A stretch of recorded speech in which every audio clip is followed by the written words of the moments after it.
নবী বলেন, আমি বলতে জানি না, তবে হাতের মুষ্টিতে কি আছো তোরা একটু আওয়াজ দে।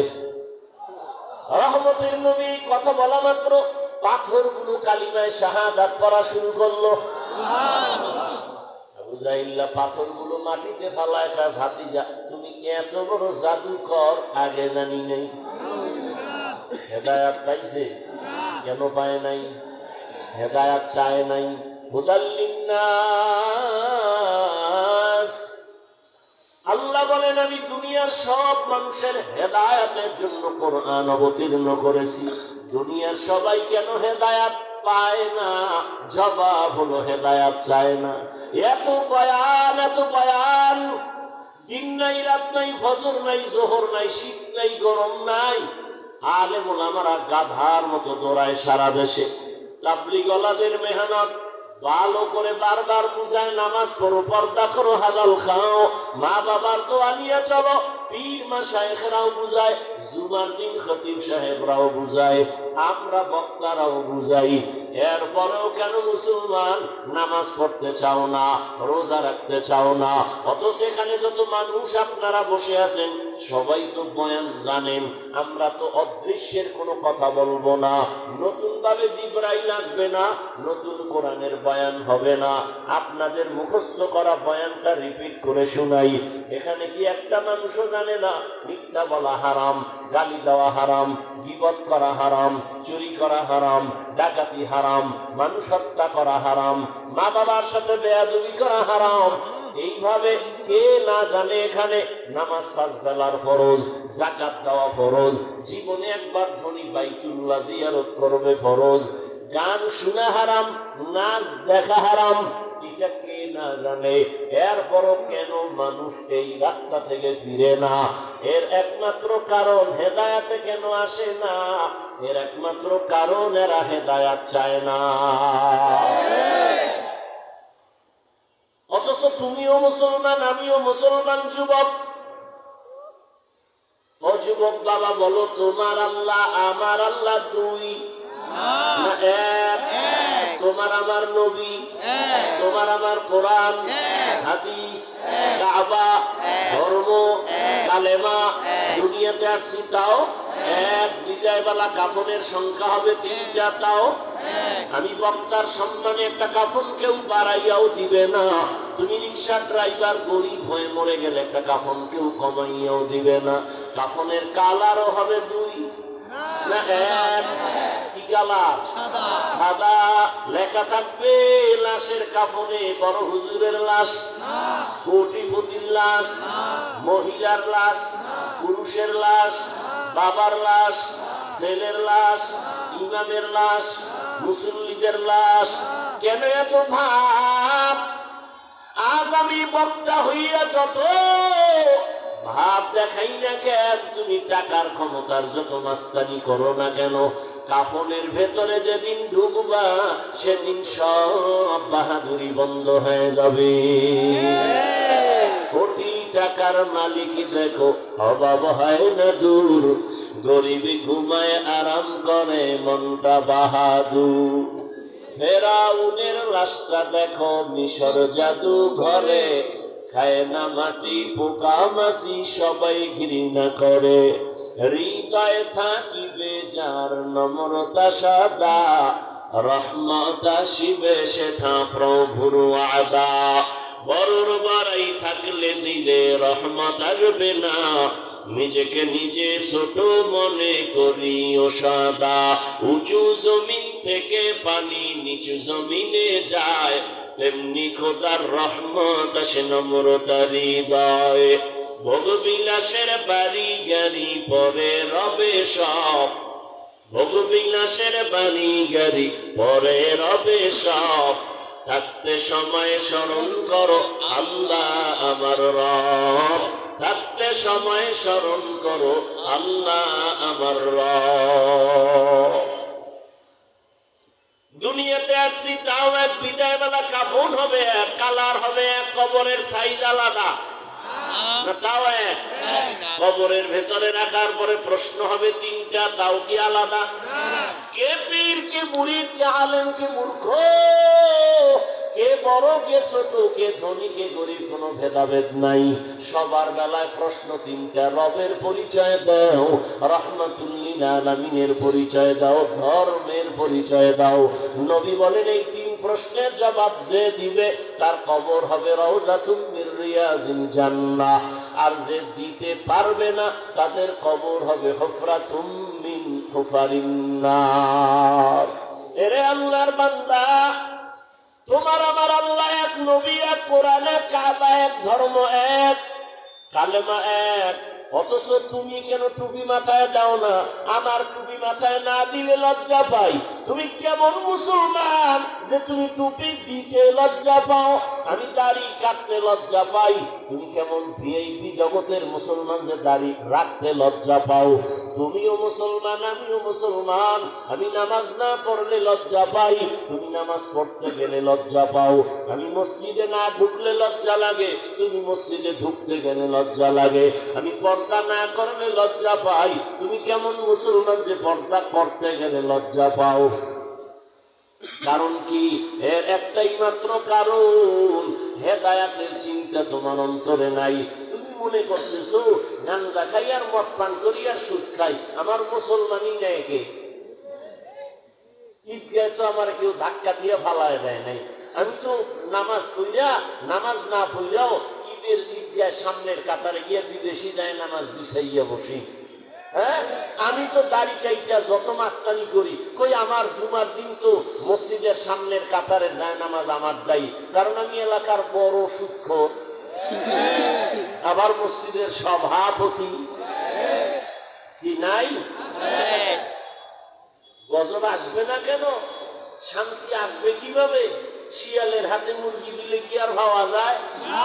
কেউ যদি কয় শিয়াল মুরগি 3 দিন আমানত, শিয়াল কাজ দোয়াও চাই, মাফও চাই, 3 দিন কেন, একদিনও না? জিন্দা কেন, মরাও দেওয়া যাবে না। শিয়ালের হাতে মুরগি রাখলে যা হবে, সুদখোর বেনামাজির হাতে ধর্মের চাবি দিলে তাই হবে। কি দিছে কারা? জিবরাইল।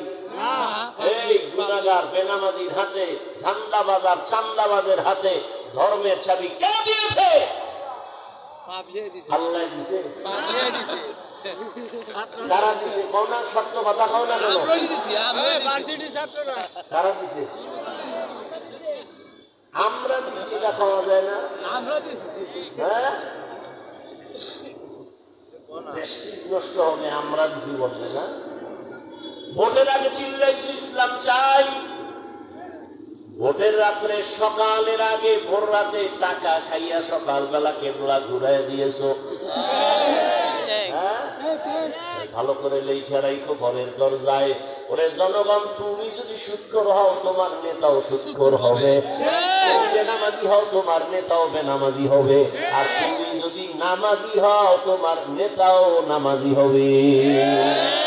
টুকু যাও সুন্নতে আহমদ কুজা পা মুহাম্মদ কাইবুয়াদ নিসবতুরা মান আহাব্বা সুন্নতি কওলে রাসূল মজদায়ে কানা মাই হাম কুন কবুল।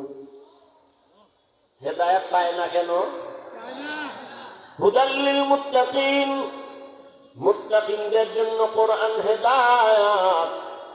প্রশ্ন ছিল মুত্তাকিরা তো এমনি গুনাহ করে না, এই কারণেই মুত্তাকি, এদের আবার কোরআন কিসের হেদায়েত করবে? এর জবাব দুইটা। 1 নাম্বার জবাব, আল্লাহ পাক হেদায়েত যাদের দিয়েছেন মুত্তাকি, এরা তাকওয়ার উপরে চলতেছে, ভয় আছে না নাই? কখন জানি পড়িয়া যায়, কখন জানি পড়ে যায়। আপনি বেনামাজির তুলনায় নামাজির ভয় আরো বেশি। আপনাকে যদি শয়তান ধোঁকা দেয় একটা, আমাকে শয়তান ধোঁকা দেয় 1000টা। এই জন্য নবী বারবার দোয়া করতেন, আল্লাহুম্মা ইহদিনাস সিরাতাল মুস্তাকিম। ও আল্লাহ, হেদায়েত তো চাই, এমন হেদায়েত যেটা স্থির, আমি পড়ে যাব না, কেউ টান দিল আমি ফসকে যাব না, আমি হেদায়েতের লাইন থেকে পড়ব না, ইস্তেকামাতের মাকাম চাই। আল্লাহ কয় কোরআন দিয়া হেদায়েত দিব মুত্তাকিনদেরকে, তার মানে ও কখনো লাইনচ্যুত হবে না, আমি কুদরতের হাত দিয়ে তাকে হেফাজত করব।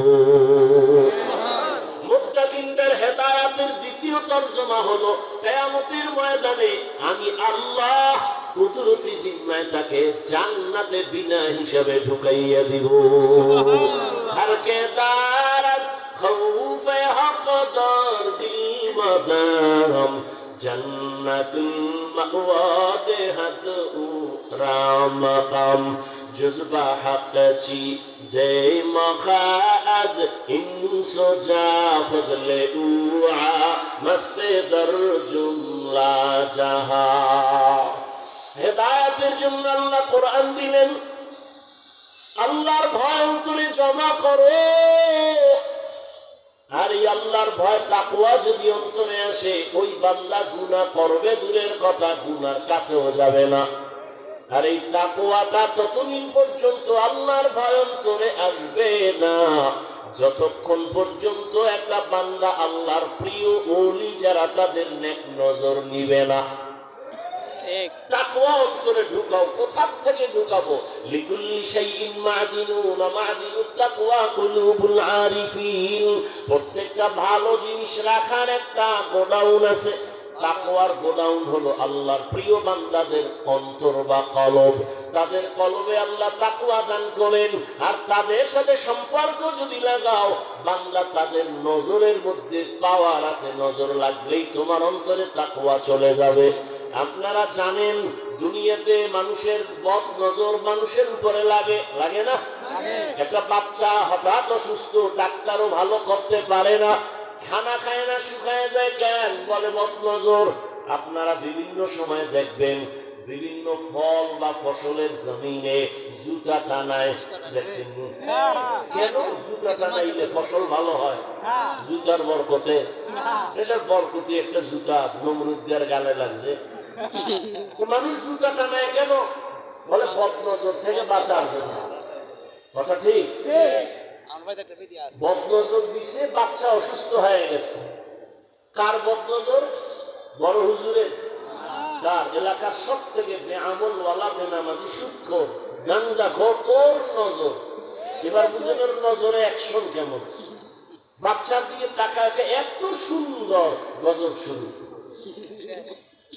একটা গাড়িতে দুধ হয় 20 কেজি, এত দুধ, পরের দিন 13 কেজিও নেই, গজব শুরু। বদ নজর আছে না নাই?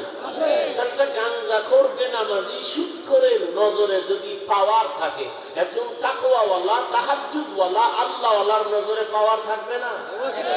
আউলিয়ারা কারে উকবা ইখতিয়ার, জাহেলারা কারে দুনিয়া ইখতিয়ার। মাইনে মোমেন সোয়ে মোমেন মিশাওয়াত, মাইনে কাফের সোয়ে কাফের মিশাওয়াত। আল্লাহর প্রিয় বান্দা যারা ওলি আউলিয়া, এদের নেক নজর লাগাইও রে যুবক। তুমি স্কুলে পড়ো বাধা নাই, কলেজে পড়ো বাধা নাই, চাকরি করো বাধা নাই, ব্যবসা করো বাধা নাই, তবে আল্লাহওয়ালাদের নেক নজর লাগাইও চরিত্র সুন্দর করার জন্য। কারণ তুমি যত বড় ডাক্তার হও, চরিত্র যদি ভালো না থাকে, কাস্তিমার মতো জুতা খায়া পালাতে হবে। তুমি যত বড় প্রফেসর হও না কেন, চরিত্র যদি ভালো না থাকে, কেউ তোমাকে সম্মান করবে না। এমন প্রফেসর চায় না যার চরিত্র ভালো না, এমন ডাক্তার চায় না যার চরিত্র ভালো না। হ্যাঁ, তুমি ডাক্তার হও, ইঞ্জিনিয়ার হও, প্রফেসর হও, ব্যবসায়ী হও, চাকরিজীবী হও, তবে খবরদার চরিত্রহীন বেয়াদব হইও না। তোমার চরিত্র আর আদব যদি তুমি রক্ষা করে চলতে চাইয়া, লেখাপড়া ঠিক রাখতে চাও, তোমার মোবাইল থেকে দূরে থাকতে হবে, আল্লাহর ভয় নিয়ে চলতে হবে। আর উলামায়ে কেরামের দোয়া, মা বাবার দোয়া, তোমার লেখাপড়া শিখানেওয়ালা শিক্ষকের দোয়া। কারণ মা বাবার দোয়া না থাকলে জীবনে কোনোদিন সফলতা আসবে না। শিক্ষকের দোয়া যদি ছাত্রের জন্য না থাকে, ওই শিক্ষকের দোয়া না থাকলে ছাত্র বিদ্যার জগৎ থেকে হারিয়ে যাবে। যদি উলামায়ে কেরামের নেক নজর না থাকে, অন্তরে তাকওয়া আসবে না, আল্লাহর ভয় আসবে না। অতএব এখনো সময় আছে, তুমি স্কুলে যাও। আমি একবারও বলি নাই টুপি লাগাইয়া হুজুর হয়ে যাও, স্কুলে তালা লাগায় দাও, একবারও বলি নাই। ও বাবা, তুমি স্কুলে পড়ো আলহামদুলিল্লাহ, চাকরি করো, ব্যবসা করো আলহামদুলিল্লাহ, ওখানে থাইকা 5 বেলার নামাজ পড়ো, মা বাবার দোয়া নিয়ে চলো। ও যুবক, এবার বাস্তবে একটু দেখো তো, আমি যে কথাগুলো বলতেছি তোমার বিবেক দিয়ে জবাব দাও। আমার মতো হুজুর না, জীবনে মাদ্রাসায় পড়ে নাই, তোমার মতো যুবক জেনারেল লাইনে থাইকা 5 ওয়াক্ত নামাজ পড়ে কলেজে পড়ে সত্য কথার সাক্ষী দেওয়া আসেনি? আর কোনো ওয়াজের দরকার নাই। তোমার এই কথাটাই তোমার জীবনের হয়তো হেদায়েত, না হয় বিদায়। যদি তুমি একটু নিজেকে জিজ্ঞাসা করো, তোমার কপালে তো খারাপ কেন? তোমার কপালে কার অভিশাপ লাগছে? তোমার মতো যুবক হইয়া স্কুল কলেজে পড়িয়া যদি নামাজ পড়ে, তুমি কেন পারবা না রে বাবা? তোমার মতো সন্তান জেনারেল লাইনে থাইকা রাস্তায় গাড়ি চালায়, নামাজ ছাড়ে না, বলো তুমি কেন পারবা না? তোমার মতো সন্তান র্যাব, আর্মি, পুলিশ, বিডিআরের চাকরি করে 5 ওয়াক্ত নামাজি দাড়িওয়ালা আসেনি? বলো তুমি কেন পারবা না? তোমার মতো দাড়িওয়ালা নামাজি টাকায় দেখো doctor, professor, engineer, OC, DC SP, অভাব নাই, তুমি কেন পারবা না? তোমার মতো ব্যবসায়ী, তোমার মতো চাকরিজীবী বান্দা ব্যবসা করে, চাকরি করে, দাড়িওয়ালা নামাজ 1 ওয়াক্ত নামাজ বাদ দেয় না, তুমি কেন পারবা না? অবশ্যই তোমার উপরে আমার আল্লাহ গুনার কারণে বেজার হয়ে গেছে। সারাটা রাত দরওয়াজা জানালা বন্ধ করে মোবাইলটা হাতে নিয়ে কবিরা গুনাহ দেখে দেখে রাত কাটাইয়া চেহারাটাও নষ্ট করছো, যৌবনটারেও নষ্ট করেছো। তো না তোমার চোখের পাওয়ার আছে, না তোমার হার্টের পাওয়ার আছে, না তোমার কিডনি সতেজ আছে। যাও হসপিটালে যাও, তোমার পাশে ফরাজি হসপিটাল আছে, পরীক্ষা করে দেখো। মেডিসিনে আছে, যাও বিভিন্ন হসপিটালে গিয়ে দেখো তোমার চোখের পাওয়ার কমতেছে, হার্ট দুর্বল, ব্রেন দুর্বল, মেধা দুর্বল। তোমার চোখের পাওয়ার নাই, কানের পাওয়ার নাই, হাতের পাওয়ার নাই, চরিত্র নাই, তোমার মধ্যে আছে বলতে কিছুই নেই। কি আছে? একটা রুহু আছে, ওটা গেলে গিয়ে তুই লাশ। তোর রুহু ছাড়া ভেতরে কিছু নাই, চরিত্র নাই, লেখাপড়া নাই, মা বাবার সাথে সম্মান নাই, শিক্ষকের সাথে ভালো ব্যবহার নাই, চোখের পাওয়ার নাই, কিডনি নাই, এরপরে তোমার হার্ট নাই, মাথা ব্যথা বেড়ে গেছে, বুকে ব্যথা বেড়ে গেছে, 3 দিন শুধু অসুস্থই হচ্ছ। উপরে চেহারাটা থাকলে কি হবে? বিউটি পার্লারের সৌন্দর্য আসল সৌন্দর্য না। বলে গেলাম বাবা, বেয়াদবি ক্ষমা চাই, রাগ করিও না। ও যুবক, এখনো সময় আছে, তওবা করে নাও রে বাবা। চোখের গুনাহ থেকে মোবাইল সরায় দাও। এই মোবাইল তোমাকে দুনিয়াও বরবাদ করে দিবে, আখিরাতও বরবাদ করে দিবে। তোমার মতো যুবক যদি স্কুল কলেজে পড়ে, চাকরি করে, ব্যবসা করে, নামাজ পড়ে, আর কোনো ওয়াজের দরকার নাই। তুমি কেন পারো না রে বাবা? এখনো সময় আছে, তওবা করো। ঢাকা কলেজে যা, জাহাঙ্গীরনগরে গিয়া দেখ, তোমার মতো ছাত্র মাথায় পাগড়ি দাড়িওয়ালা হাঁটতেছে, মনে হয় মসজিদের খতিব, জীবনে মাদ্রাসায় পড়ে নাই। এত সুন্দর রং লাগাইছো ঢাকা কলেজের ছেলে, কারণ কি? উলামায়ে কেরামের নেক নজর। উলামায়ে কেরাম ছাড়া তোমাদের আপন কেউ নাই, খোদার কসম কেউ নাই। যাদেরকে আপন মনে করো সব চান্দাবাজ আর ধান্দাবাজ। এরা তোমার আপন না। স্বার্থে আঘাত লাগলে দল থেকে নাম কাটে না, কল্লা কেটে দেয়। সোনার বাংলার রাজনীতি ছিল তো, একজনে কইছিল, তাড়াতাড়ি যদি মরতে চাও বেইজ্জতি হইয়া, তাহলে ডবল বিয়া করবি আর পচা রাজনীতি করবি, তাড়াতাড়ি ইজ্জত হারাইয়া মরবি। পচা রাজনীতি কর আর ডবল বিয়া কর, তাড়াতাড়ি মরবি। যদি না মরো তোর ভিডিও মারবে, 2 বউ পিড়াবে, আর ওদিকে তোর নেতা খাতারা দলের নাম কাটবে না, কল্লা কেটে দিবে। লেখা জীবনে তোর কলিজার আপন বন্ধু নিঃস্বার্থ, কসম আল্লাহর, উলামায়ে কেরাম ছাড়া কেউ তোর আপন বন্ধু নাই, সব চান্দাবাজ আর ধান্দাবাজ। উলামায়ে কেরাম দেখছুনি ছাত্র জনতার বৈষম্য বিরোধী আন্দোলনে জীবনকে বাজি রেখে ময়দানে নামছেন, নামে নাই? নামার কারণে সফলতার চাঁদ উঠছে। কিন্তু হুজুরেরা কয় নাই উপদেষ্টারা নামও আমরা চেয়ারে বসবো, বলছে হুজুরেরা বইলা দিছে যদি জুলুম হয় আবার আন্দোলন হবে। ওলামায়ে কেরাম এই জাতিকে নিয়ে যে ভাবনাটা ভাবে, আল্লাহর কসম এই ভাবনা কেউ ভাবে না। সবাই ভাবে আমার চেয়ার কেমনে ঠিক থাকবে, আমার দল কেমনে ঠিক থাকবে, ক্ষমতায় কেমনে যাবে। ওলামায়ে কেরাম নিজের চেয়ারের চিন্তা করে না।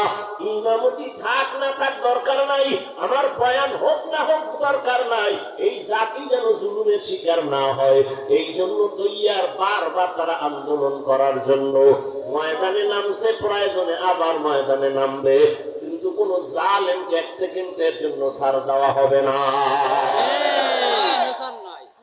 যুবকরা তোমাদের শক্তি আছে না নাই? তবে তোমরা উলামায়ে কেরাম সাথে নিয়ে চললে আল্লাহর নুসরাত আসবে আসমান থেকে ডাইরেক্ট। আর উল্টা পাল্টা করবা, সফলতা জীবনে আসবে না। তোমাদের কলিজার বন্ধু উলামায়ে কেরাম ছাড়া আর কেউ নেই, সব স্বার্থপর। অতএব অনুরোধ করে বলছি বাবা, এখনো সময় আছে, তওবা করে নাও।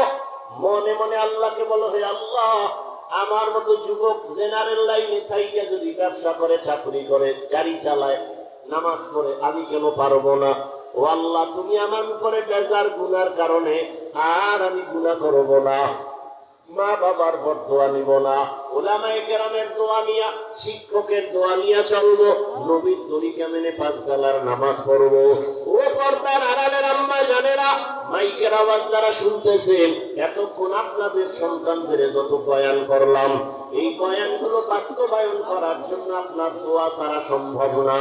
একটা মা একটা গাছের মতো ছায়া, একটা গাছ যত ভালো হবে ওই ফল ভালো হবে, একটা মা যত ভালো হবে আদর্শওয়ালা সন্তান ভালো হবে। এরে আম্মা জান, আপনারা তো নবীদের মায়ের মতো মা, সাহাবায়ে কেরামদের মায়ের মতো মা। এই স্টেজে কত সন্তানের মাথায় পাগড়ি দিলাম, কোরআনের হাফেজ হয়ে গেল। ওদের মা বাবার মতো ঈদের আনন্দ এই দুনিয়ায় কেউ নাই।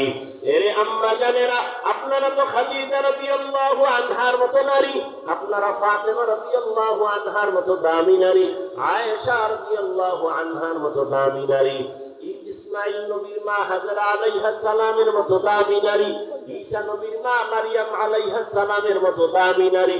আপনারা তো বেঈমান ফেরাউনের নাম জানেন, বড় বিবির নাম কি? আসিয়া। এত বড় বেঈমান ফেরাউন যে নিজের খোদা দাবি করলো, আর তার ঘরে আসিয়া আল্লাহর এমন পেয়ারা। আল্লাহর নবী বলেন কিয়ামতের দিন আসিয়ার সাথে জান্নাতে আমার মুহাম্মদের সাথে বিয়া হয়ে যাবে।